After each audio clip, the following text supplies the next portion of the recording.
Very warm welcome friends in first flight. दोस्तों आज हम करेंगे BA program third year sixth semester का जीई हिंदी, जिसका नाम है हिंदी सिनेमा और उसका अध्ययन। तो फर्स्ट टॉपिक है हमारा कला विधा के रूप में सिनेमा। तो फर्स्ट टॉपिक स्टार्ट करते हैं। सबसे पहले हम जानेंगे कि कला की मीनिंग क्या होती है और उसके बाद हम जानेंगे कि नाटक क्या होता है और सिनेमा का फिर अध्ययन करेंगे। तो कला शब्द की उत्पत्ति संस्कृत की कल धातु से हुई है, जिसका अर्थ संख्यान से है। और विभिन्न जो विद्वान हैं वो क्या मानते हैं, तो उनके मतानुसार कला में प्रकटीकरण, अलंकरण और कौशल की विशेषताएं निहित होती है। कला एक ऐसी विधा कला को एक ऐसी विधा या कृति के रूप में देखा जा सकता है जिससे कुछ प्रकट हो सके। जैसे दोस्तों, जैसे हमारे अंदर कोई क्वालिटी है, हम किसी के सामने उसे प्रेजेंट करते हैं तो वो कला हो जाता है। इसे ऐतिहासिक रूप से इसे कई प्रकारों में विभाजित किया गया है, जैसे चित्रकला हो गया, मूर्तिकला हो गया, संगीत हो गया, काव्य हो गया और स्थापत्य कला हो गया।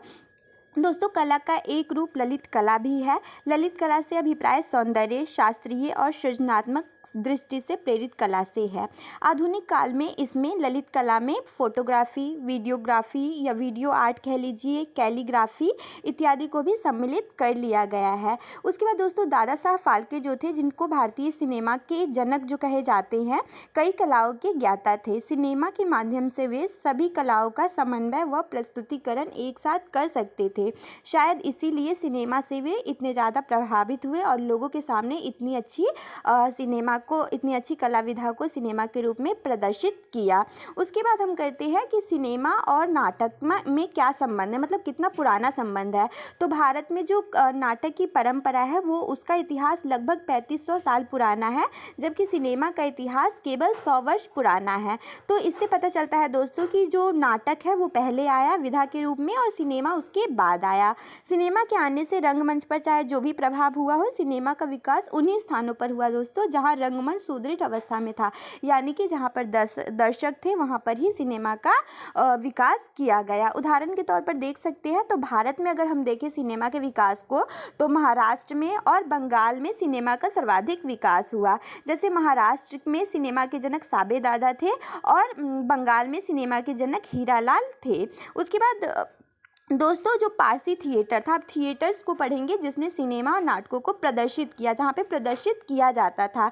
तो इसमें पारसी थिएटर हो गया, पृथ्वी थिएटर हो गया तथा भांड जात्रा हो गया, लावणी हो गया, नौटंकी आदि पारंपरिक जो नाट्य रूपों का हिंदी सिनेमा के वस्तु विकास में विशेष योगदान रहा है। दोस्तों, यहाँ पे पहले सिनेमा का प्रदर्शन किया जाता था, मतलब नाटक को प्रदर्शित किया जाता था, लेकिन बाद में क्या हुआ, सिनेमा के आगमन से उसे सिनेमा को वहाँ पे प्रदर्शित किया जाने लगा।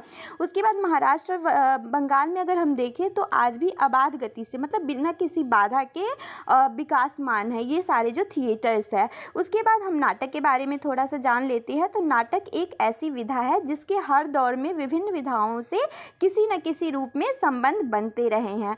जैसे दोस्तों, अगर हम देखें संगीत का संबंध तो पहले से ही रहा है नाटक में। उसके बाद चित्रकला के आगमन से क्या हुआ, बाद में नाटक में दृश्य परिवर्तन के लिए पर्दे पर चित्रांकित महल, उपवन हो गया, जंगल हो गया, किले के दृश्य को प्रदर्शित किया जाने लगा चित्रों के आने से। जैसे कर्टन पे आप लोग देखते होंगे कि कुछ हमें दृश्य दिखाई देता है पर्दे के पीछे, तो वही नाटक में ऐड किया गया। उसके बाद चित्रकला के इस प्रयोग से दर्शकों में, अब ऑब्वियस सी बात है दोस्तों कि जैसे जैसे डेवलपमेंट होगा, तो जैसे जैसे नए नए एडिशंस होंगे तो लोग ज़्यादा आकर्षित होंगे। तो चित्रकला के इस प्रयोग से दर्शकों में नाटक देखने के प्रति आकर्षण बहुत ज़्यादा हुआ, बहुत ज़्यादा आकर्षित हुए लोग। नाटक हमेशा ही समाज से जुड़कर समय के साथ चलता रहा, मतलब समाज की जो भी विशेषताएं हैं या जो भी कमियां हैं उसे नाटक द्वारा उजागर किया जाता था। पहले नाटक को क्या कहते हैं, कला मतलब दिखाना और काव्य मतलब लिखना, दोनों ही विधि का समन्वय इसमें मिलता है। उसके बाद दोस्तों हम करते हैं काव्य। काव्य क्या होता है, तो काव्य के दो भेद है, एक तो श्रव्य काव्य हो गया और दूसरा हो गया दृश्य काव्य। दृश्य काव्य से केवल कानों को सुख प्राप्त होता है, जबकि श्रव्य काव्य से देखें तो कान और आंख दोनों को ही सुख प्राप्त होते हैं। जैसे नृत्य हो गया, गायन हो गया, वादन हो गया, तीनों का समाहार संगीत में होता है। जैसे हम संगीत गाते हैं, सिंगिंग करते हैं, तो हम डांस भी कर सकते हैं, गा भी सकते हैं और बजा भी सकते हैं इंस्ट्रूमेंट्स को, तो ये हो गया। उसके बाद संगीत और अभिनय के मेल से बने नाटक ने दर्शकों को मुग्ध कर लिया। और नाट्यशास्त्र जिसमें नाटकों को लिखा जाता था, उसमें भरत मुनि मतलब जो एक राइटर थे बहुत प्रसिद्ध, उन्होंने क्या कहा है, तो उन्होंने कहा है कि ऐसा कोई भी ज्ञान या शिल्प नहीं या विधा नहीं या कला नहीं या कर्म नहीं जो नाटक में नहीं है। मतलब नाटक को हर एक फील्ड का समन्वय माना जाता है। इसी आधार पर ऐसा कहा जा सकता है कि सिनेमा एक ऐसी कला है जिसमें ज्ञान हो गया, विज्ञान हो गया, कला हो गया, वाणिज्य हो गया, सबका संगम हो जाता है किसमें दोस्तों, सिनेमा में। उसके बाद लेखन, नृत्य हो गया, गायन हो गया, मूर्तिकला हो गया, चित्रकला हो गया, स्थापत्य कला हो गया, इन सब का भी समन्वय हमें सिनेमा में देखने को मिलता है। वस्तुतः सिनेमा कला, विज्ञान और वाणिज्य का अद्भुत संगम है और दृश्य काव्य का विकसित रूप है। दृश्य मतलब देखना और श्रव्य मतलब सुनना, हम उसमें देख भी सकते हैं और सुन भी सकते हैं उसे। उसके बाद भारत में अगर हम आधुनिक रंगमंच की बात करें तो भारत में आधुनिक रंगमंच पूर्णतः शहरी स्वरूप में देखने को मिलता है। मतलब ज़्यादातर जैसे थिएटर्स हो गए, रंगमंच हो गए, उनका विकास कहाँ पे हुआ है दोस्तों, तो शहरी इलाकों में हुआ है, क्योंकि वहाँ पे व्यवसाय की संभावना होती है, दर्शक आसानी से मिल जाते हैं। तो इसलिए तो मुख्य रूप से यह मध्यम वर्ग द्वारा मध्यम वर्ग और उच्च वर्ग के लिए तैयार किया जाता था। जैसे दोस्तों आप लोगों को पता होगा कि पहले जो निम्न वर्ग के लोग थे उनको मतलब बहुत ज़्यादा प्रदर्शन में शामिल नहीं किया जाता था। तो ये मध्यम वर्ग के द्वारा बनाया जाता था और मध्यम वर्ग और उच्च वर्गों के लिए ही बनाया जाता था। उनके विषय क्या होते थे, जो मध्यम वर्ग के विषय होते थे या जो उच्च वर्ग को दिखाए जाते थे, उनके विषय गंभीर होते थे, हास्यपद होते थे, राजनीतिक होते थे, शुद्र हर किस्म के होते थे। उसके बाद आधुनिक रंगमंच की उत्पत्ति का श्रेय जो है, आधुनिक जो अभी रंगमंच हम देखते हैं, थिएटर्स देखते हैं, वो कोलकाता, मुंबई और चेन्नई जैसे विशाल शहरी केंद्रों को जाता है। पहले इन्हीं शहरों में सिनेमा केंद्रों का विकास हुआ और बाद में धीरे धीरे पूरे देश में हो गया।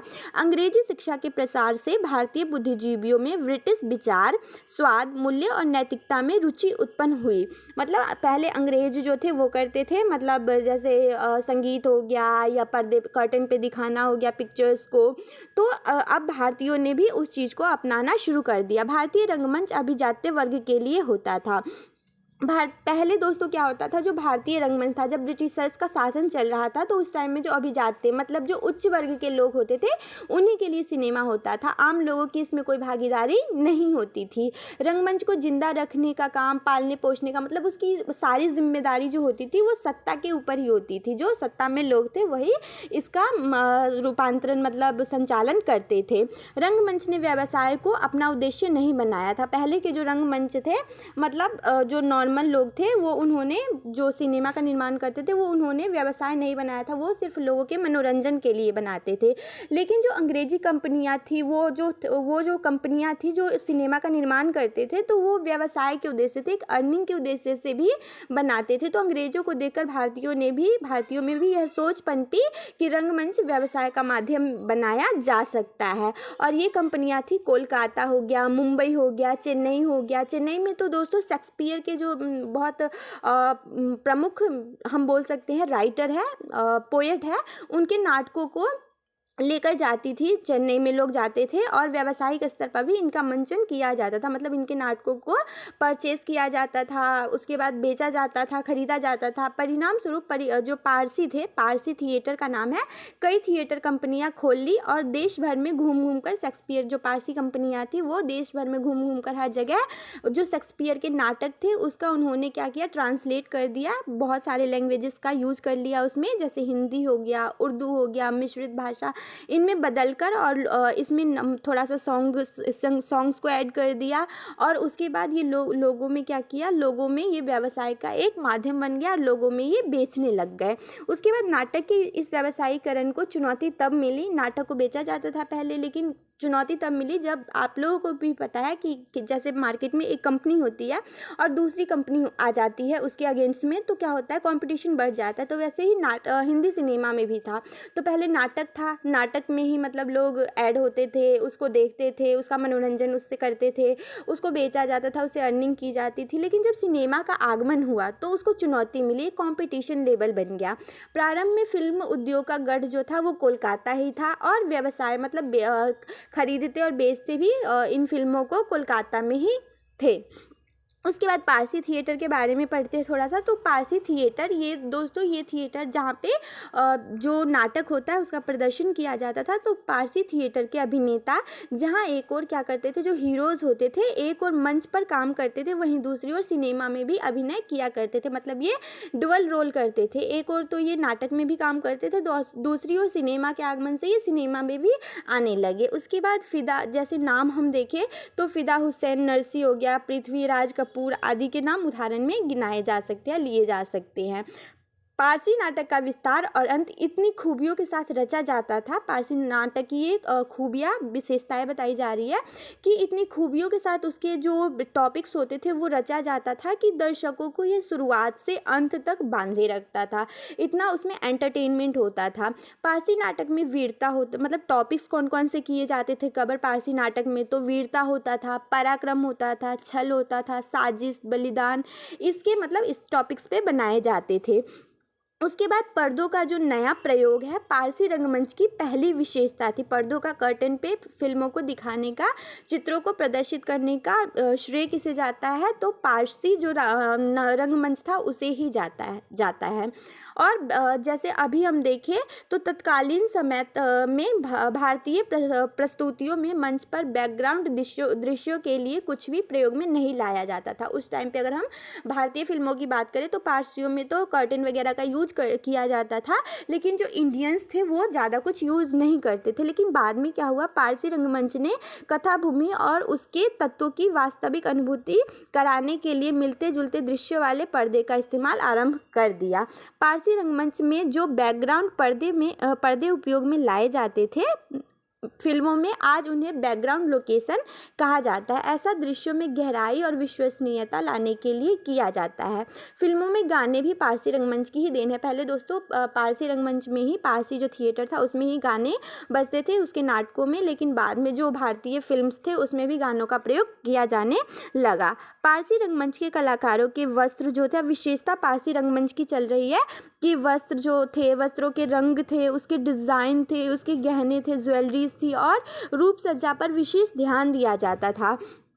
और आज भी यह तत्व फिल्म निर्माण के आवश्यक तत्व बने हुए हैं। आज भी आप देखते होंगे तो फिल्म में एक गाने में कम से कम 5-6 कपड़े चेंज हो जाते हैं और उनके ज्वेलरीज भी चेंज हो जाती है। तो ये सब पारसी रंगमंच की देन है। पारसी रंगमंच और सिनेमा व्यावसायिक स्तर पर समानांतर, मतलब पैरेलल रूप से चलते रहे। एक तरफ तो पारसी रंगमंच था और दूसरी तरफ सिनेमा था। उसके बाद दोस्तों ये दोनों ही अपने अपने दर्शकों को आकर्षित करते थे। और बाद में क्या हुआ दोस्तों, तो बाद में जो दोनों विधाओं में पौराणिक और ऐतिहासिक विषयों को ही केंद्र बनाया जाता था। मतलब पौराणिक और ऐतिहासिक विषय पर ही नाटक और सिनेमा का निर्माण किया जाता था। लेकिन बाद में क्या हुआ, धीरे धीरे कोई जैसे इकोनॉमिक क्राइसिस आ गया या कुछ प्रॉब्लम हो गई, तो धीरे धीरे क्या हुआ, पारसी रंगमंच जो सिनेमा का सबसे मतलब नाटक का सबसे फेमस रंगमंच था, वो आर्थिक समस्याओं से जूझने लगा और वो टूट गया।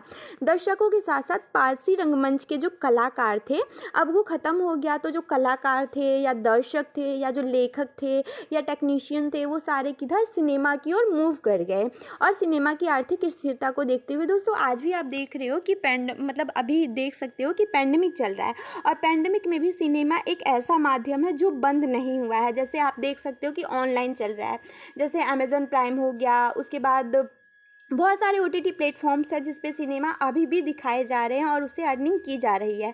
तो इतने बड़े क्राइसिस आने के बाद भी सिनेमा में कोई परिवर्तन नहीं हुआ, उससे अर्निंग की जा रही है। तो इसी स्थिरता को, इसी स्टेबिलिटी को देखते हुए जो नाटक के लोग थे, नाटक को मतलब नाटक का जब अंत हो गया, नाटक रंगमंच का, पारसी रंगमंच का, तो सिनेमा की ओर मूव करने लगे और इसी की तरफ आने लगे। अब जैसे देख सकते हो कि बहुत सारे हीरो हैं जो नाटक से सिनेमा में आए हैं।